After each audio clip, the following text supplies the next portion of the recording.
పౌలు గారు కొరింథీలో ఉన్నటువంటి సంఘానికి రెండవ పత్రికను రాస్తూ, నేను మీ విషయంలో భయపడుతున్నాను అంటున్నాడు. ఏంటయ్య మా విషయంలో ఎందుకు భయపడుతున్నావంటే, ఒకనాడు కుయుక్తి చేత వాడు అపవాది అవన మోసపరిచినట్లుగా, ఇంత వాక్యం విన్న తర్వాత, ఇన్ని మాటలు విన్న తర్వాత, ఇంత జ్ఞానాన్ని పొందుకున్న తర్వాత వాడు మిమ్మల్ని కూడా, మీ మనసులను కూడా వాడు చెరిపేస్తాడేమో.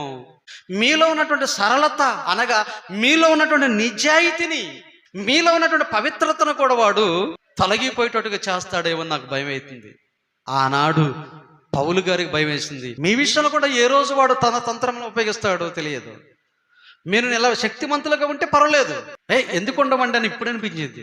వాడు ఉపయోగించే బాణాలు, వాడు ఉపయోగించే తంత్రాలు ఒక్కొక్కటి మీ కన్నా ముందు వచ్చినటువంటి వారు పడిపోయారు.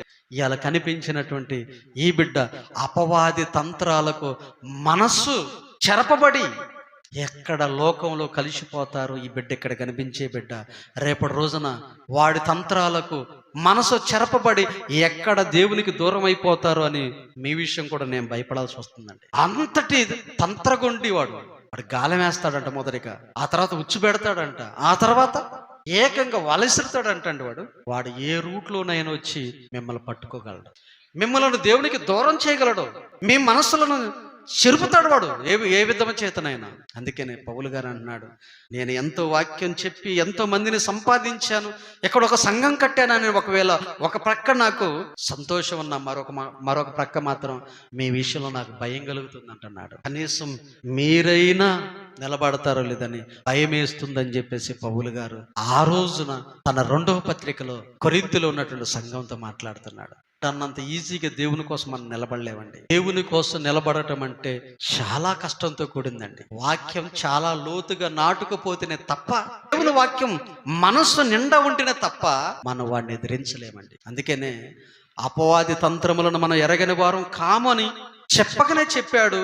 మరలా ఏమంటున్నాడు పౌలు గారు, ఎరిగినా ఒకవేళ మీరు ఎరిగి ఉన్నా గాని అయినా మీ మనసులో అవ్వన కుయుక్తి చేత ఎలా మోసగించాడు, మీ మనసును కూడా చెరిపేసి మీలో ఉన్నటువంటి నిజాయితీ నుండి, మీలో ఉన్నటువంటి పవిత్రత నుండి మిమ్మల్ని తొలగిస్తాడేమో అని భయం వేస్తుంది. అంటే పడిపోయినటువంటి వాళ్ళంతా ఎలాంటి వాళ్ళండి? దేవుడు వాక్యం తెలిసిన వాళ్ళేనా? అవును. విశ్వాసం మీద నిలబడ్డ వాళ్ళేనా? అవును. విశ్వాసం మీద నిలబడి, వాక్యం కోసం నిలబడి అంతా తెలుసుకున్న తర్వాతనే ఎంతో మంది పడిపోతున్నారండి. పౌలు గారు కూడా అపవాది తంత్రాలను వారికి తెలియచేసి కూడా, తెలుసుకునేటట్టు చేసి కూడా, తెలుసుకున్న తర్వాత పడిపోతారని కూడా భయపడుతున్నాడంటే తెలుసుకున్న వాళ్ళే చాలా మంది పడిపోతున్నారండి. కాబట్టి భయపడుతున్నాను అంటున్నాడు. వాడు ఎవరిని మృంగుదునా అంటే ఎవరిని మోసగించుదునా? ఆ రోజు నుంచి ఈ రోజు వరకు, ఏ రోజు నుంచి? మన ఆది తల్లి అండి అవ్వను కుయుక్తి చేత మోసగించాడు.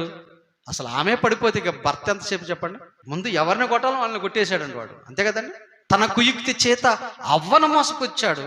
కానీ ఈ రోజు కూడా ఎంత విన్న తర్వాత, వాడి తంత్రములు ఎరిగిన తర్వాత మీరు కూడా ఎక్కడ తొలగిపోతారో భయం. వాడి తంత్రాల్లో మరొకటి ఏంటండి? ఏంటిది? మోసం.